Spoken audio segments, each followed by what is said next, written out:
ETF index mutual funds నేర్చుకుని stock మార్కెట్లో రాణించాలనుకుంటున్నారా? వెంటనే ఈ నెంబర్కి కాల్ చేయండి. నమస్తే, welcome back to Suman TV. Present మనతో పాటు ఉన్నారు ఎనలిస్ట్ మందర్ కృష్ణారెడ్డి గారు. నమస్తే సార్. నమస్తే అమ్మ. సార్, ఏప్రిల్ 1 నుంచి పాన్ కార్డులో కొన్ని రూల్స్ మారుతున్నాయి అంటున్నారు. మరి దేనికైనా పాన్ కార్డ్ అడుగుతున్నారు. ఈ మధ్య కాలంలో చూసుకుంటే ప్రతి దానికి కూడా పాన్ కార్డ్ అంటూ ఉంటారు కదా. సో ఈ వినియోగం ఎక్కువైపోతుంది కాబట్టి దీని యూసేజ్ తగ్గించాలని చెప్పేసి కొన్ని రూల్స్ వస్తున్నాయి అంటున్నారు సార్. ఒకసారి వాటి గురించి. ఇప్పుడు దాకా పాన్ కార్డ్ ఏంటంటే ఆర్థిక లావాదేవీల ప్రతి ఒక్క లావాదేవీలో కంపల్సరీగా పాన్ కార్డు ఉపయోగం అనేది పెట్టారు. అంటే పాన్ కార్డు మనం ఉపయోగిస్తున్నట్టు దాని అర్థం ఏంటి? ప్రభుత్వానికి మనం ఎంత డబ్బు సంపాదిస్తుంది, మనం చెల్లిస్తున్నాము, ఎంత డబ్బు తీసుకుంటాం అనే విషయం తెలిసినట్టుగా చేయడానికి పాన్ కార్డు ఆ నెంబర్ ద్వారా ఇన్ఫర్మేషన్ అంతా పోతుంది, గవర్నమెంట్కి వెళ్తుంది. సో దాన్ని బట్టి వాడు ఎంత ఖర్చు పెడుతున్నాడు, ఎంత సంపాదిస్తున్నాడు, ఎంత అతని దగ్గరికి వస్తుంది, దీన్ని బట్టి ఇన్కమ్ ట్యాక్స్ పే చేస్తున్నాడు లేదా అనేది చెక్ చేసుకోవడానికి దాన్ని ఒక భాగంగా గుర్తించడం జరిగింది. అయితే ప్రతి చోట దీన్ని ఇలా తీసుకెళ్లి చూపించాల్సిన పరిస్థితి ఏర్పడినప్పుడు కొద్దిగా సాధారణ పౌరులు కొద్దిగా ఇబ్బంది పడుతున్నారని చెప్పి వీటిలో కొన్ని మార్పులు తీసుకురావాలని ప్రభుత్వం నిర్ణయించింది. దీని ప్రకారంగా ఏంటంటే బ్యాంకుల్లో 50,000 మించి ఎవరైనా 50,000 కట్టాలన్నా అంతకు మించి కట్టాలన్నా కంపల్సరీగా పాన్ కార్డు ఉండాల్సింది. 50,000 లోపలైతే డిక్లరేషన్ ఫామ్ మీద సంతకం పెట్టేసేసి వాడు కట్టేయడానికి అవకాశం ఉండేది. ఏప్రిల్ 1 నుంచి ఈ అవకాశం లేకుండా, ఈ ఆలస్యం లేకుండా సంవత్సరానికి 10 లక్షల కన్నా ఎక్కువ టర్నోవర్ ఏ అకౌంట్లో అయితే ఉంటుందో వాళ్ళు పాన్ కార్డును తప్పనిసరిగా సబ్మిట్ చేయాలనేది కండిషన్ పెడుతున్నారు. ఎందుకంటే వ్యక్తిగతంగానే 12 లక్షల నుంచి 15 లక్షల దాకా ఇప్పుడు దాదాపుగా పర్సనల్గా ఇన్కమ్ ట్యాక్సే పే చేయాల్సిన అవసరం లేని పరిస్థితి దాదాపు క్రియేట్ చేశారు.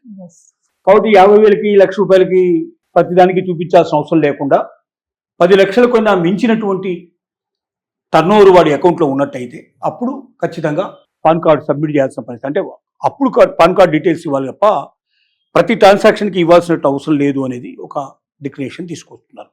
అలాగే స్థలాలు కొంటే, మనం ఇళ్ళు కొన్నా లేకపోతే పొలాలు కానీ స్థలాలు కానీ కొన్నప్పుడు తప్పనిసరిగా ఇంతకుముందు 10 లక్షల కన్నా మించిన ట్రాన్సాక్షన్ ఉంటే కంపల్సరిగా పాన్ కార్డు పెట్టాల్సిన అవసరం ఉండేది. ఇప్పుడు 20 లక్షల పైన ఉన్నప్పుడు మాత్రమే పాన్ కార్డు పెట్టాలని నిబంధన పెడుతున్నారు. అంటే 20 లక్షల లోపల ఉండేటువంటి ట్రాన్సాక్షన్స్కి పాన్ కార్డు అవసరం లేదనేది డిక్లేర్ చేయడానికి ప్రయత్నం చేస్తున్నారు. ఇలాగ పాన్ కార్డు ఎక్కడెక్కడైతే ఉపయోగిస్తున్నారో అక్కడ ముఖ్యంగా ఇన్సూరెన్స్ విషయంలో మాత్రం చాలా జాగ్రత్తగా డీల్ చేస్తున్నారు. ఏంటంటే ఇన్సూరెన్స్ చిన్నదైనా, అది జనరల్ ఇన్సూరెన్స్ అయినా, లైఫ్ ఇన్సూరెన్స్ అయినా, లేకపోతే హెల్త్ ఇన్సూరెన్స్ అయినా, ఏ రకమైన ఇన్సూరెన్స్ అయినా సరే, ఎంత చిన్న ఇన్సూరెన్స్ తీసుకున్నా పాన్ కార్డు మాత్రం కంపల్సరీ పెడుతున్నారు. ఎందుకంటే పాన్ కార్డు తిరిగి అంటే ఇన్సూరెన్స్ని క్లెయిమ్ చేసుకునేటప్పుడు చిన్న అమౌంటే కావచ్చు, ఆ అకౌంట్లోకి డబ్బులు పోవాలి తప్ప వేరే అకౌంట్లో పోవడానికి వీల్లేదనే ఉద్దేశంతో ఇన్సూరెన్స్ విషయంలో మాత్రం చాలా జాగ్రత్తగా డీల్ చేస్తున్నారు. అంటే ఇన్సూరెన్స్ వాళ్ళకి ఎగ్జంప్షన్ లేదు. ప్రతి ఇన్సూరెన్స్ ఎంత చిన్నదైనా, ఒక 2 వీలరు 4 వీలరు ఇట్లాంటి వాటిలో అయినా కంపల్సరీగా ఇన్సూరెన్స్ మనం చేసుకున్నా కూడా, వెహికల్ ఇన్సూరెన్స్ చేసుకున్నా కంపల్సరీగా పాన్ కార్డు మాత్రం సబ్మిట్ చేయాలి. ఇంకోటి వెహికల్స్ విషయంలో ఇప్పటిదాకా 5 లక్షల కన్నా లోపల ఉన్న వెహికల్ అయినా కొన్నప్పుడు, మనం 2 వీలర్ కొన్నా లేక కారు కొన్నా కంపల్సరీగా పాన్ కార్డు సబ్మిట్ చేయాల్సిన అవసరం ఉండేది. ఇప్పుడు 5 లక్షల లోపల ఉండేటువంటి వెహికల్స్కి ఏదైనా సరే పాన్ కార్డు సబ్మిట్ చేయాల్సిన అవసరం లేదు అంటున్నారు. అంటే అది 2 వీలర్ అయినా కావచ్చు, లేదా కార్ అయినా కావచ్చు, ఏదైనా కావచ్చు. 5 లక్షల లోపల ఉండేటువంటి వెహికల్స్కి పాన్ కార్డు అవసరం లేదు. 5 లక్షల పైన ఉండేటువంటి వాటికి మాత్రమే పాన్ కార్డు ఉండాలని కండిషన్ పెడుతున్నారు. ఇలాగ రకరకాలైన మార్పులు తీసుకొచ్చి పాన్ కార్డును ఇప్పుడు దాకా విరివిగా ప్రతి నిమిషం మన జేబులో పాన్ కార్డు ఉంచుకోవాల్సిన అవసరమే, ట్రాన్సాక్షన్ చేసే ప్రతి ఒక్కరు కంపల్సరీ ఉంచుకోవాల్సిన పరిస్థితులు ఉండేది. అలాంటి పరిస్థితుల నుంచి పాన్ కార్డుని మెల్లగా తగ్గించే ప్రయత్నం చేస్తూ ఉన్నారు. కారణం ఏంటంటే ఇన్కమ్ ట్యాక్స్ రూల్స్లోనే మార్పు వచ్చింది కాబట్టి.